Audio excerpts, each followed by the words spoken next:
One's ready. One's ready. Go! Hey everybody, welcome back to the One's Ready podcast. My apologies that we did not get the daily drop out on Friday, and I'm hoping to get it out today, Monday, but we're traveling right now, and Wi-Fi where we've been at has not been great, so we'll do our best to get it out. This is brought to you by barbellapparel.com. Their sale just finished, but they have their Havoc polos back in stock, and they still have the lifetime warranty, and they will forever have the lifetime warranty because that's just the kind of people they are. No promo code, just on your exit survey from your purchase, select that you heard about them from One's Ready, and if it's not there, hit other, type us in, let them know that we sent you, and we do appreciate it. Additionally, we got some feedback from some folks that you guys just don't want to hear me read, which is fine because I don't really want to read anyway. I'm a hot mess reading. You can tell. I, I keep referring to the South Carolina education.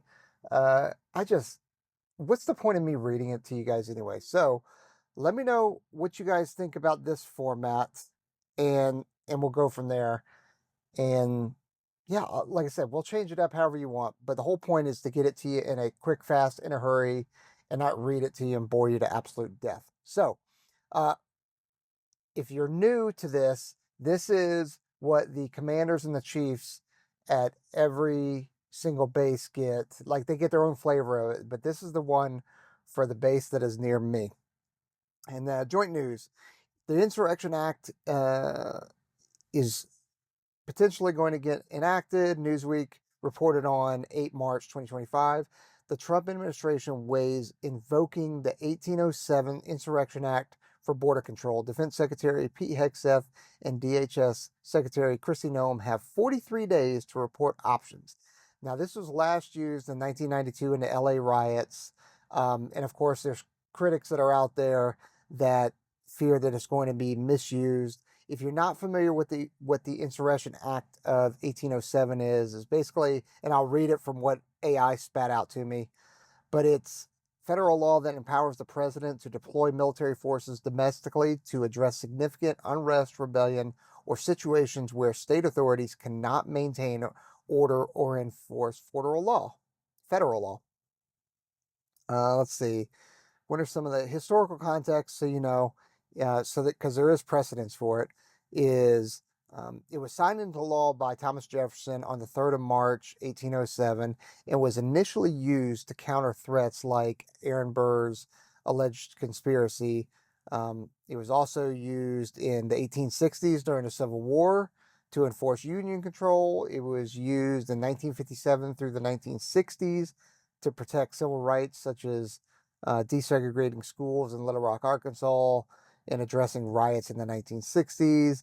And then 1992, President George H.W. Bush invoked it during the Los Angeles riots, deploying federal troops after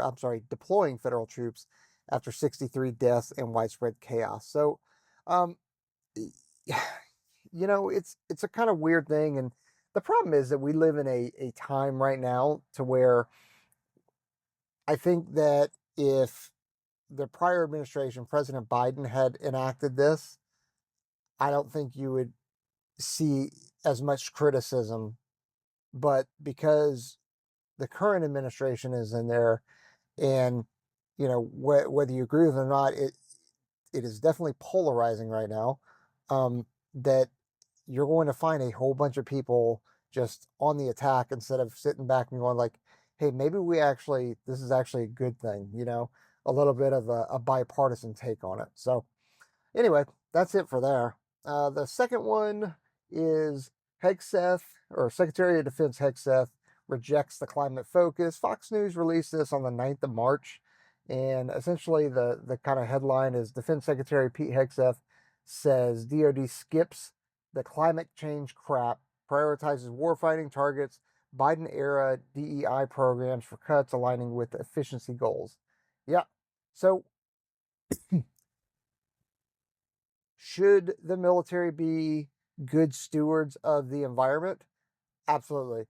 we shouldn't dump chemicals, or we should follow local trash and landfill laws and rules and all that kind of stuff, right? And recycle all that kind of stuff that your everyday, you know, American citizen has to follow. We should do that.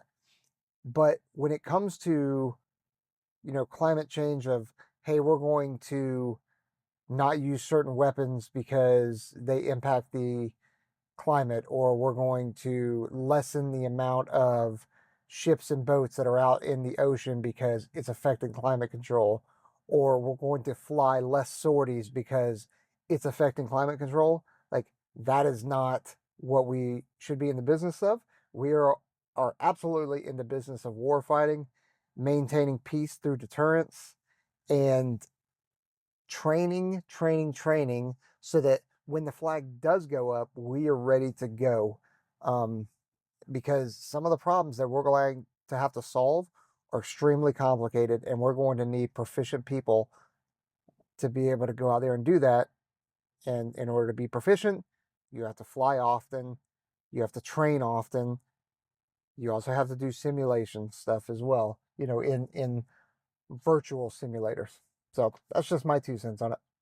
Number 3, software acquisition mandate. Defense News reported on 7 March 2025. Hexeth mandates streamlined software buys using existing tools in commercial contracts, aims to adapt software-defined warfare realities.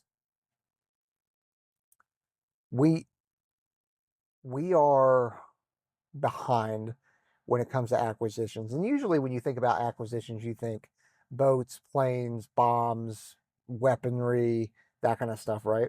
But we are very, very far behind. Maybe not very, very far, but the acquisition process is very slow. And when you start talking about software and technology, it moves at an incredible pace. So if it takes us 2 years to acquire a program or a system to utilize, a lot of times it's already outdated. With that, because we sell to, or we buy from the lowest bidder, oftentimes, we'll get, and I'm not saying that this is the case with like Palantir, right? But that's one that a lot of people know is, Palantir will make a system, or a company will make a system and try and sell it to us for, we say everything we want. Here are all of our requirements that we have. And they go back and they go, okay, well, that requirement's going to cost, if you want everything, right? The platinum package, that's going to cost you $50 million. And we go, ooh, boy, that's cool. What can I get for 30? Because that's all I can spend money on. And then they go, okay, well, we'll give you this thing, this thing, this thing. And I'm sorry, man, I'd love to throw in this capability and this feature, but we just can't do it because of all the programmers and that we'd have to pay, and that's what we'd spend that extra 20 million on. So then we get some watered down piece of shit that works okay, but it doesn't meet all of our requirements because we couldn't get past the acquisitions part of it. So again, my take on that. Number 4, South Korea pauses drills. The Associated Press released on 7 March because South Korea halts flights and live fire drills after accidental civilian bombing during a U.S. joint exercise. Freedom Shield continues, and the investigation is ongoing. I think I've talked about this before, but if not, there's really no excuse for how that happened. It's ongoing, so I don't have to read out from it. But if I had to guess, I'd say that the pilots did not flip their master arm switches to safe, which is checked numerous times while you're flying, especially if you're going to be doing, training close air support in a dry environment. And dry meaning, you're not dropping any kind of live ordnance off of your aircraft. So there's a master arm switch, and that is checked numerous times per the checklist. And there should never be given a clear hot at all. It's always a continue dry, and that's what I'm guessing. I don't think, I mean, I guess another option is the pilots could have been dropping live, but they were out of parameters, and they employed outside of their weapons envelope. But I don't think that that's actually what happened. I think they dropped without clearance, and they dropped when it was supposed to be a dry scenario. So kind of an issue. All right, number 5, the NGA cuts Ukraine imagery. Breaking news, or breaking defense rather, released on the 7th of March. Well, NGA suspends Ukraine's access to satellite imagery per Trump's directive. Ukraine, so they can still use commercial sources. The thing about getting military imagery is that it has something called DTED. And you know what? I should have looked up what DTED stands for. I wonder if I can look it up real quick while we're kind of talking. But essentially, what DTED stands for, or what it means, is in your map imagery, it not only has the picture itself, but it has they're not mensurated grids, but they're highly accurate grid coordinates. They also have the elevation associated with that spot, and it just makes targeting a lot easier. At the same time, the age of the imagery also plays a factor, because what good is imagery going to do me if it's 10 years old, if the area that we're interested in has been developed incredibly fast. Like, that's like doing imagery of Vegas that's 10 years old and trying to target things in 2025. Some of those buildings that exist now didn't exist back then, so the grid coordinates and the elevation for it could be off or not accurate, or it may not even exist on the imagery at all. Pentagon limits civilian cards, military.com, 7 March 2025. The DoD caps civilian charge cards at $1. Halts travel amid Trump cuts, workforce reductions hit agencies, including child centers. This is a complete mess. And I said it before, I can still support something and agree with something while being critical or cynical of something, right? Like, because these are real people's lives that are impacting. But we've got to do something. And right now, the only way to do it is kind of a massive just sword of cutting stuff, right?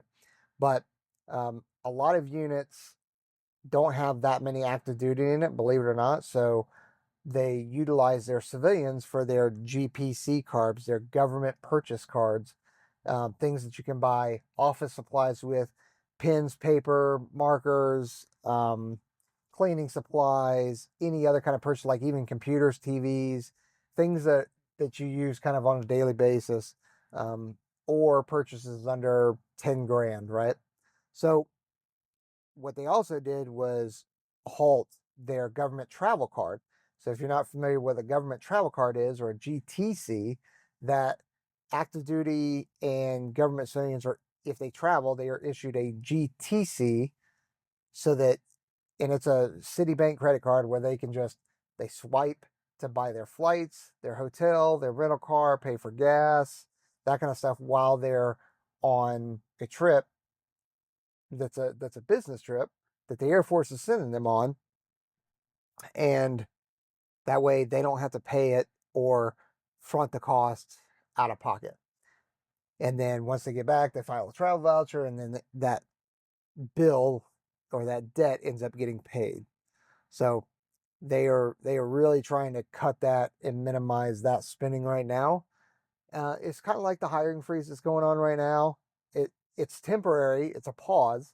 It's nothing permanent, but it's definitely impacting some units. I have yet to see it impact operations yet, but right now it's just impacting units. And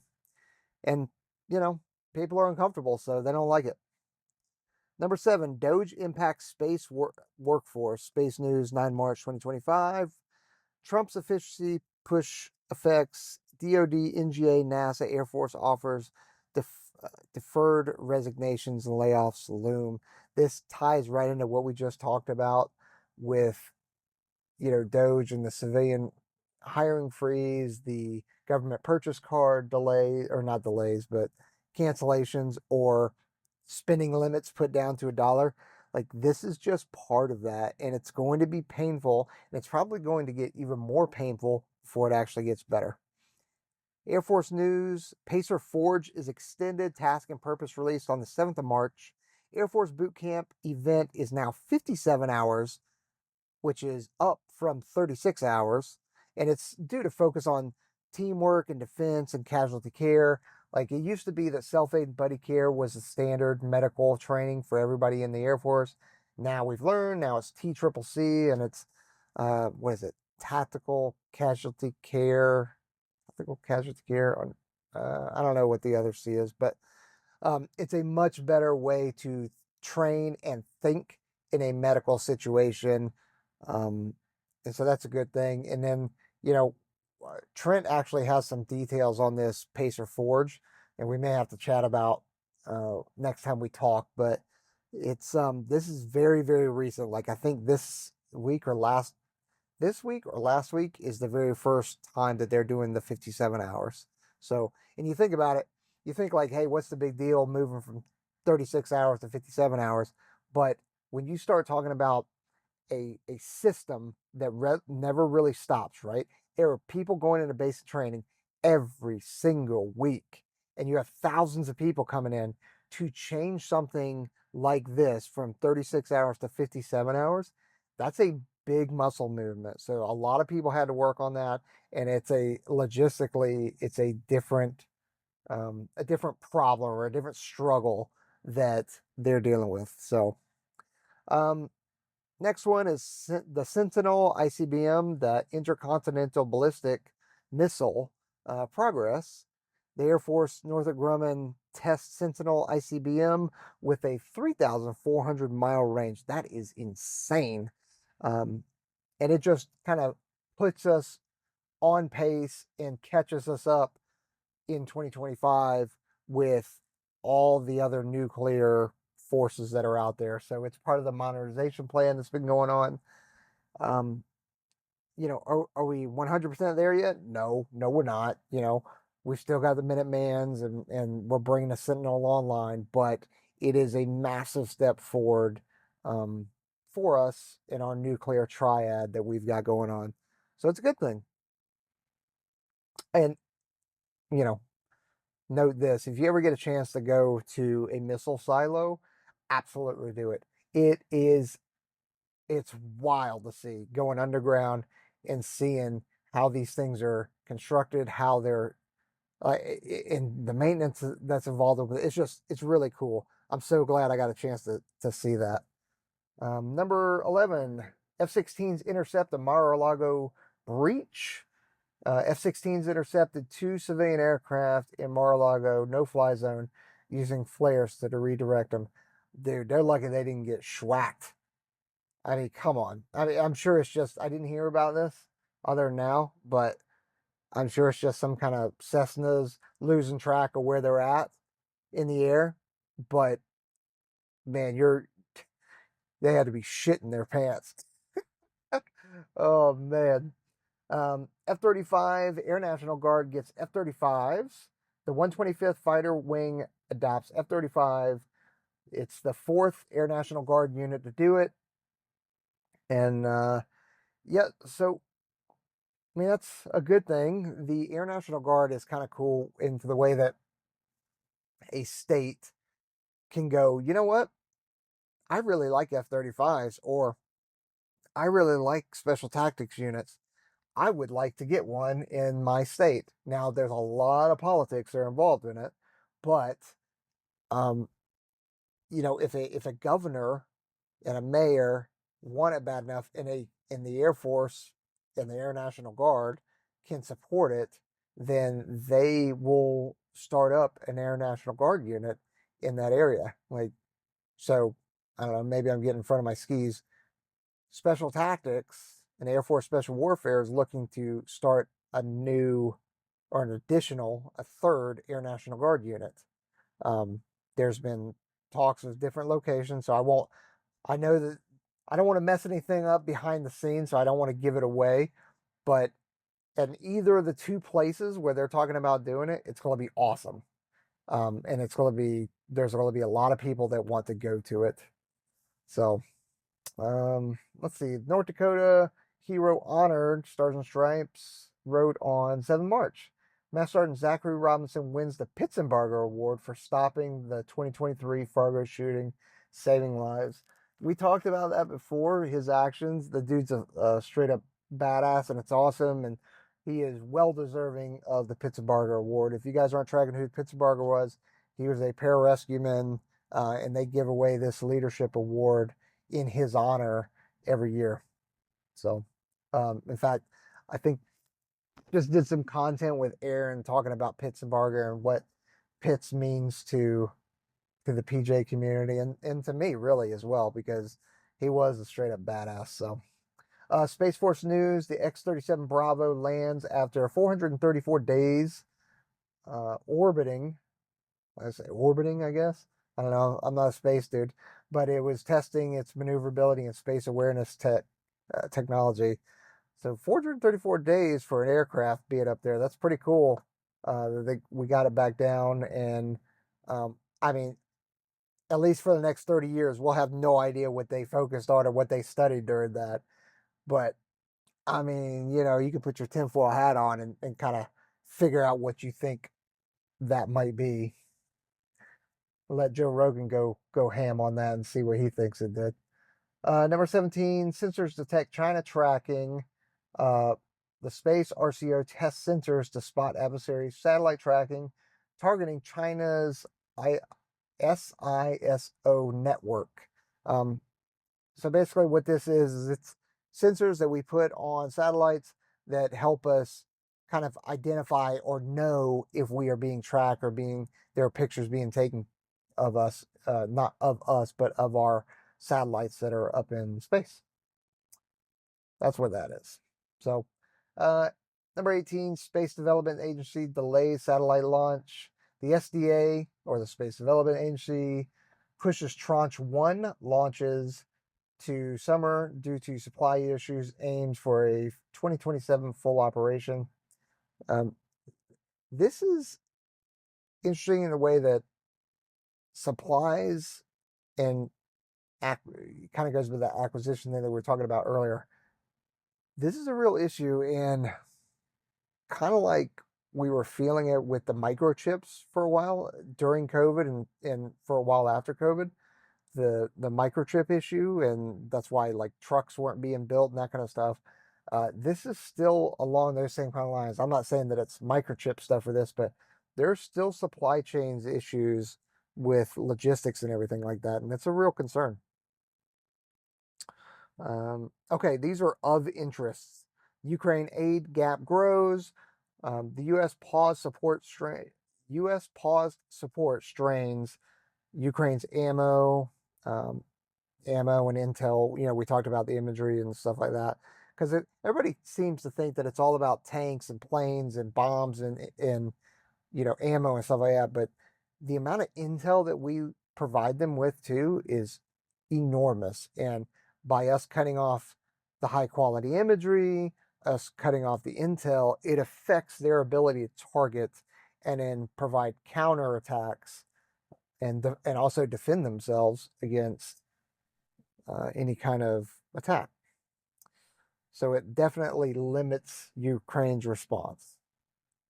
All right, number 20, the U.S. evacuates South Sudan. The State Department orders non-emergency staff out of Juba amid violence, kidnapping risks. Dude, if you haven't paid attention to this, it is nuts what's going on in South Sudan right now.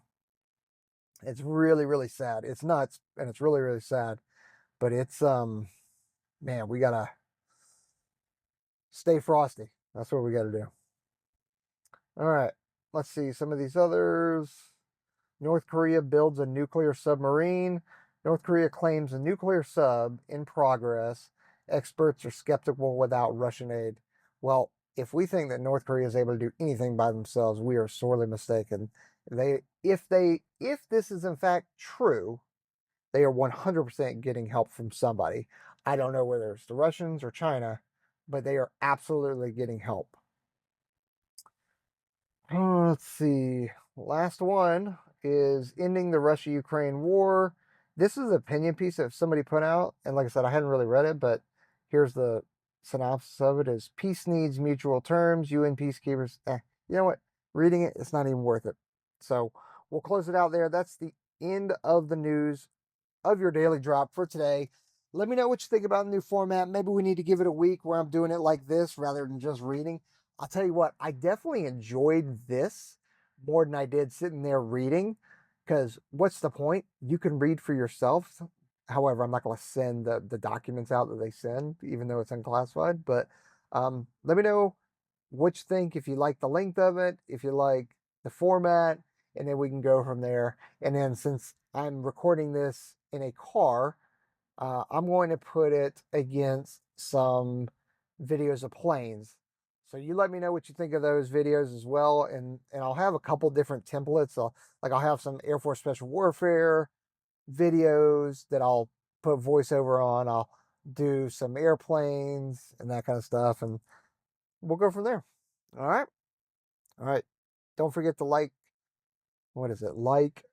See, it's weird. I'm not in front of my computer to say it. So hit that like button. Please make sure you're subscribed. Leave a comment, leave a review, and hit that bell. And again, head over to barbellapparel.com and check out those really, really stretchy jeans and shirts. All right, we're out here. Later.